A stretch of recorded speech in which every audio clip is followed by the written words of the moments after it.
Question. చదువని వాడు అడగ్నుడగు అంటే తెలివి లేనివాడవుతాడు అని అర్థం అన్నమాట.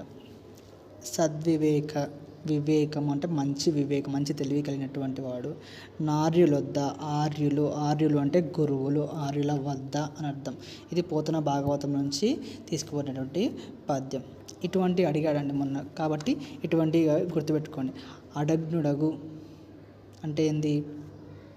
తెలివి లేని వాడవడం. వాడు అగ్నుడు అంటే తెలివి లేనటువంటి వాడు, జ్ఞానం లేనటువంటి వాడుగా మనము చెప్పుకుంటాం.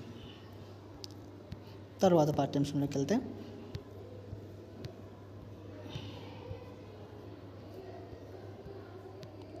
నాయనమ్మ పాఠ్యాంశం. ఈ నాయనమ్మ పాఠ్యాంశం కథానికకు చెందినటువంటిది. సానుకూల వైఖరి అంటే వాళ్ళకి సపోర్టివ్గా ఉండేటువంటి వైఖరి. పశ్చాత్తాపం అంటే వాళ్ళకి బాధ కలగడం, అంటే మనం చేసినటువంటి తప్పుకి వాళ్ళు బాధపడ్డాన్ని పశ్చాత్తాపంగా చెప్పుకుంటాం. ఈర్ష్యాభావం, జెలస్ ఫీలింగ్. అపకారం అంటే చెడు చేయడం. ఈ పాఠ్యభాగ వివరాలకు వెళ్తే, ఇది కథానిక ప్రక్రియకు చెందినటువంటిది.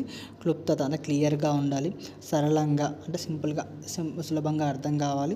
పాత్రలకు తగిన సంభాషణ ఉండాలి. ఆకట్టుకునే కథనం ఉండాలి, స్క్రీన్ ప్లే అనేటువంటి ఉండాలి. అదేవిధంగా మానవ విలువలను తెలియజెప్పే కథగదిని మనకు చెప్తూ ఉన్నాడు. పాఠ్యాంశంలోకి వెళ్తే,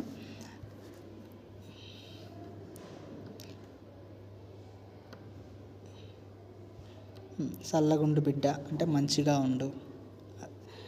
పరుపు మెత్త చెద్దరు అంటే కప్పుకునేటటువంటిది. జపమాల మనం కౌంట్ చేస్తూ ఉంటాం కదా, జపమాల దాన్ని 108 రుద్రాక్షలు కానీ అవి కానీ ఉంటాయి దాంట్లో, దాన్ని జపమాలగా చెప్తాం. ధూప అంటే దాహం అవ్వడం. బంగారం లెక్క చూసుకుంటున్నారు అంటే జాగ్రత్తగా చూసుకునేది జాతీయం అండి. చాతనవుతుంది అంటే నాకు శక్తి ఉంది, నా వల్ల అవుతుంది అని చెప్పేసి.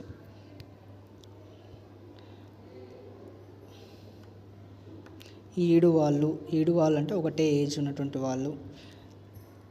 శేఖర్ అనేటువంటి మిత్రుడు వస్తాడు, ఆ మిత్రుడితో ఆడుకుంటప్పుడు జరిగినటువంటి సంఘటననే ఈ నాయనమ్మ లెసన్లో మనకి ఎక్కువగా చెప్పడం జరిగింది. ద్వేషం, పగ, కోపం.